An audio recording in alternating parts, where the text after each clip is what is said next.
Buen día a todos los seguidores de Proceso Digital y Departamento 19. Gracias por acompañarnos en este espacio de entrevistas en vivo.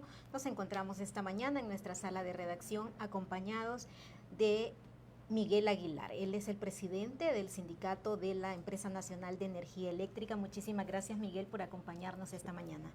Licenciada, pues gracias al espacio que me da Proceso Digital de compartir en esta sala de redacción con ustedes todo el tema energético, ¿verdad? Que es clave para que el país salga adelante.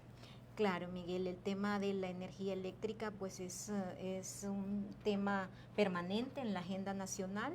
Hemos tenido en las últimas décadas problemas con la energía eléctrica. Vemos que lastimosamente la ENE, la principal empresa energética del país, pues va en picada y no hay forma de que levante. Miguel, ¿cómo está la situación actualmente de la ENE? Entendemos que las pérdidas incluso no han logrado mejorar. Bueno, este tema es bastante amplio y la ENE pesa para el país y pesa para la población. La ENE viene en un modelo fracasado. La ENE estaba desarrollándose en un modelo donde prácticamente hemos venido sirviendo como amortiguadores con nuestra potencia de generación pública a favor de los privados. Hemos venido generando mucha potencia, mucha energía pagada a valores sumamente mínimos, a precios monómicos más bajos y comprando energías en horas que factiblemente el ENE pudiera haber entrado con mejores niveles en esos momentos y esa potencia no entraba al sistema. Entonces encarecía el costo para el ENE y el ENE en el marco de ese modelo de desenvolvimiento también pierde grandes proyectos, más o menos 24 proyectos, y se los pasan a un privado, que son proyectos hidroeléctricos y que se recuperan en este proceso de la ley. Y la otra es que el ENE viene también perdiendo espacios de inversiones, tanto en generación, en transmisión y en distribución. Y eso hace entonces que primero el sistema tenga dificultades de operación y tenga grandes afectaciones en la respuesta a la población. Y la otra es que como vamos comprando más potencia cara y se va improvisando y se va metiendo inversiones de generación altamente cara que encarecen el kilovatio hora, el ENE viene sumando la deuda y hoy sobrepasa, según los mismos generadores, los 20.000 millones de deuda a los generadores. Entonces eso hace que la institución no tenga el cash para hacerle frente a las deudas que tiene mes a mes. Y sin embargo, actualmente vemos nosotros que la institución, lamentablemente, la politización extrema nos ha hecho daño. El esquema de las no inversiones nos ha hecho daño. El esquema de no tener un presupuesto ampliado interno en compra de logística, herramientas, temas de seguridad, porque el talento humano está dentro de la empresa. Entonces, la institución se descuidó el modelo de operación estatal y nos fuimos a un modelo tercerizado, donde el 18 de agosto finalizaba el contrato de H y nos deja resultados en deuda, pero también nos deja resultados favorables a la institución logísticos. Y entonces venimos el 19 de agosto y tenemos tres sistemas 3.0, el sistema de la escala de operación, que es el control y el timón de la operación y mantenimiento de distribución. Tenemos el sistema de comercial, que es un sistema robusto que usted puede ver completamente en el sistema y en el campo al cliente, y el sistema de facturación. Esos tres sistemas debieron de pasar directamente al Estado, así lo decía la ley y así lo decía el contrato, para que el ENE se robusteciera, y nosotros por eso presionábamos para que existieran procesos de transición. Y esos procesos de transición tuvieron que haberse hecho desde la administración pasada, para que nuestra gente pudiera habilitar y tener el conocimiento del traslado de todas esas operaciones al ENE, tanto en la parte de distribución como en la parte de comercial y de facturación, o aunque el personal que dejase H pudo haber pasado al ENE y que fuera entonces, que seguimos teniendo la esperanza que esas funciones pasen al ENE y que todo el ENE tenga funciones operativas, funciones de esquemas de inversión, porque en este momento el gobierno con fondos propios metió casi 9.000 millones este año en procesos de licitación de transformadores, repotenciar las plantas de Cañaveral, la planta de La Puerta en San Pedro, la planta de térmica en La Ceiba, y esos 9.000 millones le van a dar oxígeno para el siguiente año. Y el siguiente año, bueno, en total son más o menos arriba de 20.000 millones orientados a estas inversiones que estaban muy retrasadas, que son altamente necesarias para que un sistema de distribución se mantenga vigente. Y cuando vamos ya al tema tarifario, al costo de la tarifa, pues entonces todavía el despacho no es económico. Solo en Honduras el despacho no es económico. El hecho de que el despacho no sea económico, entonces eso golpea a la tarifa. Sin embargo, en este momento el gobierno ha absorbido un alto costo del subsidio y el otro valor en algún momento se trasladaron al usuario. En este momento los valores, la Comisión Reguladora ha dicho no vamos a incrementar la tarifa, pero el problema que tenemos aquí es que hay un gran sector de la población que está siendo beneficiado porque el subsidio de 150 kilovatios está abierto. El hecho de que el subsidio está abierto está beneficiando a un montón de gente que debe pagar la energía eléctrica. El subsidio debe estar orientado donde está la extrema pobreza, la baja plusvalía y donde realmente la población ocupe la energía para sobrevivir. Pero hay gente que está agarrando el subsidio y esa energía para rentabilizar la energía. Y eso está afectando a los costos operativos de la institución.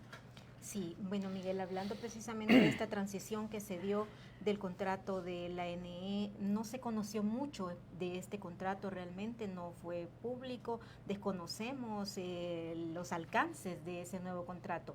¿Está realmente funcionando todas esas actividades que hacía EH anteriormente y también qué ha pasado con los empleados que estaban bajo ese contrato? Es un modelo que duró 7 años. Donde también el sindicato formó parte de la sociedad con un 8%. Y la visión nuestra era, como desde 1999 le dieron la facturación comercial a un privado, la visión nuestra era cuando llegó el proceso de la búsqueda de un tercero para la operación y mantenimiento, era bueno, al final de los 7 años, todo esto pasa al ENE. Entonces montémonos en este barco visionando de que el ENE no tenía esos sistemas, no tenía esas inversiones, no tenía otros elementos que han quedado en el sistema de facturación y de distribución comercial. Cuando se llega a la fecha, el gobierno tenía dos opciones: o le ampliaba el contrato a EH o agarraba la figura del fideicomiso, tal como lo hizo en este momento, montando una unidad técnica dirigida por el fideicomiso en un marco siempre tercerizado, porque la otra era ampliar el contrato a EH, porque lamentablemente no hubo un proceso de transición, un proceso de compra de vehículos, de logística, de computadoras, de todo lo que concierne a que desde la ENE sumado al activo que venía de EH a la institución pudiera cohesionarse tanto en el campo, en la parte administrativa, en la parte operativa y en la parte de talento humano.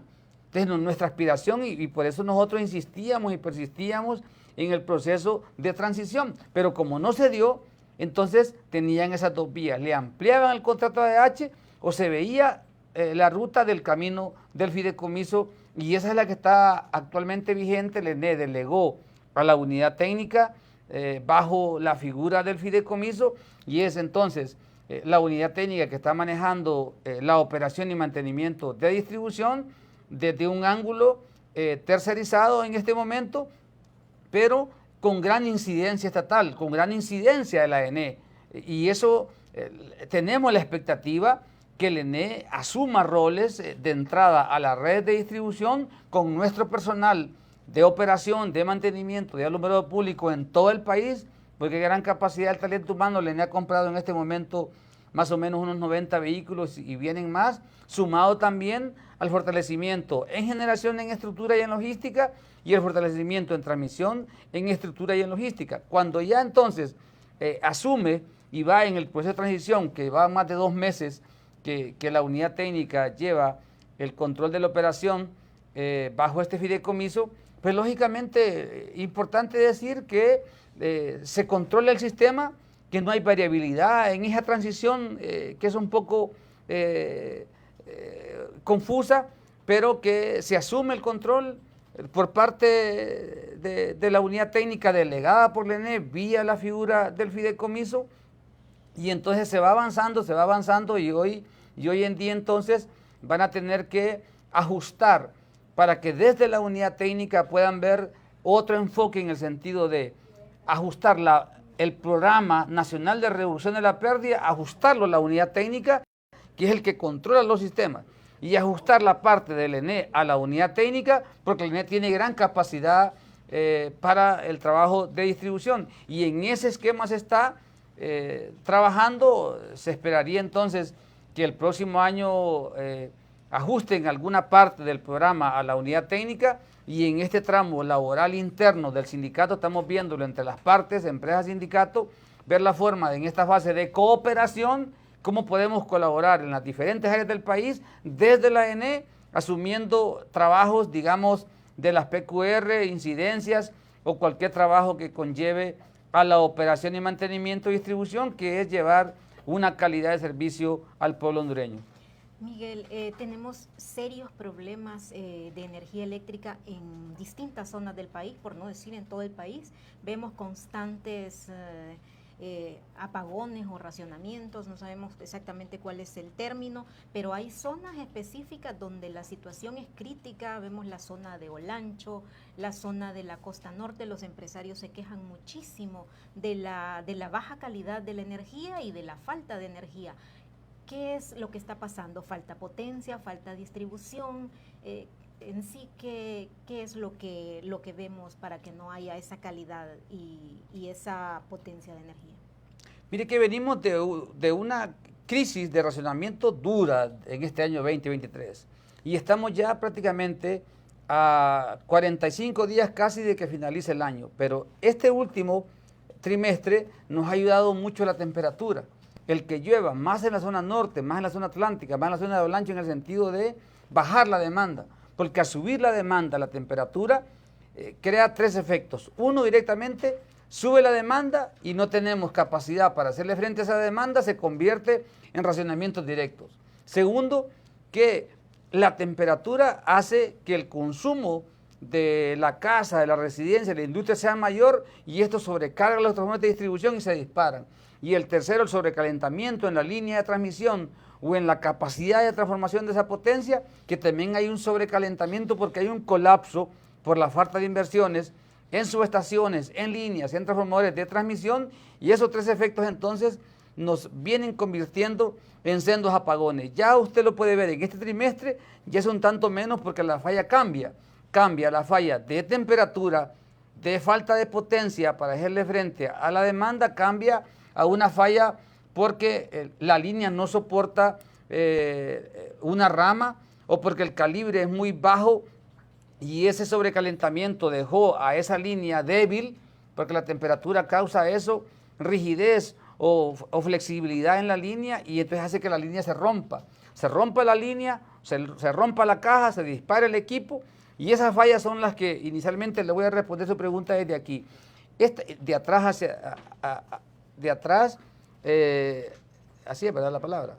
De lo último, pues. Entonces, cuando aparece ya en este momento, entonces la demanda bajó, las cuadrillas se han multiplicado porque ya licitó la unidad técnica más cuadrillas de campo que se necesitan. La ENE es urgente que entre a la línea, y la falla más grande que hemos tenido es la de Ocotepeque, que pasó mucho tiempo y la gente al final entendió que el ENE debería de entrar porque conoce la zona, los compañeros de Santa Rosa, compañeros de Gracias, de Occidente, y nosotros proponíamos masivamente cuadrillas. Se resolvió el problema parcialmente porque en esas zonas ocupa inversiones de cambio de líneas, de habilitación de transformadores, de llevar energía en alto voltaje para minimizar la caída, minimizar las sobrecargas, y eso entonces en este momento podemos ver que los racionamientos desaparecen en ciertos tramos del día, o desaparecen totalmente en el día por la lluvia, por la baja demanda, y que eso ayuda significativamente. Ahora bien, este año ha sido crítico porque se ha necesitado potencia firme, y es aquí donde quiero responderle que en este momento, la siguiente semana, la ENE saca a licitación juntamente con la CRE 220 megavatios de emergencia, que nosotros como organización estamos en contra del calificativo de emergencia, porque en emergencia siempre se ha comprado lo que está a disponibilidad al costo más alto. Se ocupan las emergencias para beneficiar a gente que siempre está alrededor de los gobiernos, o se ocupa la emergencia para beneficiar directamente a un privado. Pero en este caso, este calificativo de emergencia, que va a ser un bloque de compra de 220 megavatios, nosotros esperamos que en la apertura de este proceso aparezcan varios oferentes para que el precio del kilowatt hora no nos salga tan caro. Porque como es emergencia, usted no va a encontrar un costo de un kilovatio más barato. Y a la par de esto, debería la ENE rápidamente sacar la licitación no de los 430 megavatios que se venía trabajando desde la administración pasada, sino un proceso de megavatios firmes más grande, a más tiempo, para que eso nos dé menor costo en el kilowatt hora, porque el país necesita arriba de 850 megavatios de potencia firme. Ya lo decía usted, en San Pedro Sula hay horas donde se ve la gran necesidad de transformadores, de potencia firme en la zona, y llegamos al extremo, por ejemplo, en Villanueva y en otras zonas del país, que el ENE no dio permisos para que alguien se instalara y pidiera más energía porque no teníamos la capacidad. Entonces el país viene resintiendo potencia firme, no potencia solar, eólica, porque es variable, sino potencia firme que usted la pueda tener a disponibilidad a la hora que usted indique. Entonces este proceso debe de acelerarse. Honduras necesita para el 2024 estos 220 megavatios o más, y acá también es importante decir que la lluvia, en medio de que la lluvia también ha golpeado a la población que está vulnerable y que está afectada, pero la lluvia en este momento nos ha dejado tal vez no un nivel óptimo, pero un nivel no esperado en el caso del Cajón está en 278.6, que hasta el momento es un buen nivel, y se espera que esos afluentes que están allá en Sulaco y los otros afluentes que están en el lago pueda llevar un poco más de agua, y ojalá pudiéramos sobrepasar el 285, pero que no les pegue alergia por botarle agua al Cajón, porque eso le hace daño al país. El que le boten agua al Cajón le hace daño enorme al país. Entonces estamos monitoreando eso. Ya llegó el Cajón a 278.6, que es un buen nivel, no esperado, pero tampoco el óptimo, pero va bien. Y en el caso del lago llegó a 635.92, que lo mejor en el lago sería que llegara a 237, porque tenemos una gran capacidad de generación en Cañaveral Río Lindo, en medio de que hay una unidad en Cañaveral que le dieron mantenimiento y estaba stand-by, y otra unidad en el Cajón que también está parada, esperamos que en unos 4 o 5 días pueda entrar, que está en un mantenimiento ahí planificado, pero lo que le quiero yo es que los embalses, y en el caso también de Patuca, que Patuca aguanta 290 el nivel, puede generar 104 megavatios, pero solo está generando 77 megavatios, pero Patuca tiene un nivel de 289.62, y eso es importante porque en este tiempo usted mete el Cajón a máxima capacidad, Patuca, Cañaveral, y entonces usted compra menos potencia más cara, y eso ayuda a que el 1 de enero del siguiente año, en la evaluación corrida que se hace trimestralmente, pues nos venga un ajuste de la tarifa, porque es que vea, siempre que se hacen ajustes a la tarifa, le cobran un kilovatio más caro al pueblo hondureño, y cuando baja el combustible, cuando tenemos potencia más barata de entrar al sistema, nos baja el costo de la tarifa. ¿Y qué es lo que conlleva eso? A que la canasta básica se vaya arriba, que el costo de la vida se vaya arriba, y todo se lo cargan a la energía. Ay, ¿por qué subió X, Y, Z tema o recurso de la canasta básica? Ah, es por la energía, y tal vez la energía bajó, pero con el argumento de la energía estamos pagando en todos los lugares, incluido en el comercio, más caro que en otras partes del país. Solo en Honduras estamos pagando un kilovatio en solar, eólico y renovable más caro que El Salvador, y El Salvador está cerquita. Entonces, ¿cómo los salvadoreños lograron el cambio de la matriz, la planificación, la ejecución, las inversiones, y cómo Honduras es un país el segundo más rico en la historia? Yo le tengo acá a usted, porque como estamos hablando también de potencia firme, el Estado recuperó Llanitos y Catuyo, Riulúa, y son más o menos 14 proyectos grandes del país. Lo recupera en el artículo 7 de la ley. Pero vea, se ocupa entonces que el que más urge, que es el tablón que está allá en Chamelecón, pues se aceleren los procesos, ya no más de planificación o haciendo estudios, sino realmente que se asigne a alguien de estado a estado para que se inicie lo más rápido posible, porque hace tiempo se viene hablando de este proyecto y está golpeando ese Chamelecón, que por cierto anoche estuvo crecido, está golpeando aguas abajo de la Lima y de Progreso a la población. Y los otros proyectos que están en el río Ulúa también ya no deben de ser historia o deben de ser proyectos de campaña política, sino que deben de ser proyectos de necesidad de país, de Estado, no de gobierno. Honduras tiene la capacidad hidroeléctrica para hacerle frente a un gran porcentaje de la demanda. Y en este momento, el dato que tengo es que más o menos el 23.3% se ha generado en energía, evaluado desde energía, se ha generado con líquido de agua público. Y el 36.4% se ha generado con energía privada. Esto evaluado desde energía. Entonces debemos de intentar cambiar esa matriz para abaratar el costo de la población, porque la energía es progreso, es salud, es educación. La energía es altamente, pero clave para que Honduras salga adelante. Pero se ocupan también aperturar sendas inversiones, porque de este paquete de inversiones que se ocupa, el gobierno dijo, y está bien, el presupuesto que le ha dado el ENE es histórico, 58.000 millones. El gobierno dijo, bueno, vamos a destinar desde la Junta Directiva de la ENE, el ministro de Tejada, casi 20.000 millones de inversiones propias. Es primera vez que la ENE ha hecho eso. Eso nos favorece como institución, pero también a la par de eso, como es bien grande la inversión, entonces se deben de poner bajo lo que establece el plan de expansión, de generación y de transmisión, proyectos grandes como los que están acá en este artículo 7 de la ley, o como inversiones en transmisión, sumados a las que ya se licitaron, para que Honduras tenga un sistema interconectado nacional robusto, hombre.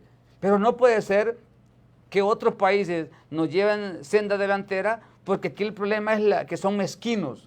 Que el problema aquí en Honduras es que todo quiere acapararlo las mismas familias, todo quiere acapararlo los grupos que están alrededor del gobierno, y deben de empezar en la población, en aquel que está, digamos, en Ocotepeque, que está en Olancho, que está en las zonas, en el Bajo Guán. Mire, ese problema en Bajo Guán tuvo que haber sido resuelto, pero hace años, y nos opusimos a que pusieran más potencia firme en la Ceiba, porque no era en la Ceiba la que usted la necesita. Usted la necesita allá en Isletas, en Reguleto, en el Aguán. Allá estuvimos en el MIS nosotros, en Puerto Castilla, Isletas, Trujillo, y conocemos la red de distribución, conocemos las necesidades. Si usted mide un tomacorriente con un voltímetro, le da 90 voltios. Entonces, si enciende la refrigeradora, no enciende la luz. Si enciende la luz, no enciende el otro asunto que tenga en su vivienda, utensilio. Entonces, Honduras necesita esa potencia firme, zonificada. Honduras necesita subsidios focalizados, Honduras necesita inversiones urgentes en el país, y Honduras también necesita que este sistema interconectado nacional pueda habilitarse rápidamente en la línea que va de la subestación San Buenaventura a la subestación sur, que está en Villanueva, que es la nueva de 230, para poder, si se habilita la compra, si se necesita esa potencia, llevarla a San Pedro Sula y distribuirla. Y allá en San Pedro se están haciendo la rehabilitación o el fortalecimiento, repotenciación de circuitos de subestaciones, porque San Pedro Sula hay un momento que colapsa. Y esas cosas entonces son, ya no forman parte de una planificación, porque la planificación está en el plan de expansión, en el plan de generación, sino de ejecución, de voluntad política, de la búsqueda de inversiones que el sector energético en su general lo necesita. Sí. Finalmente, Miguel, para el próximo año, como usted nos detallaba, va a haber una compra de 220 megavatios. ¿Va a ser suficiente? ¿No vamos a tener los mismos problemas de apagones el próximo año? Y para puntualizar, ¿cómo cierra el déficit y las pérdidas de la ENE en 2023?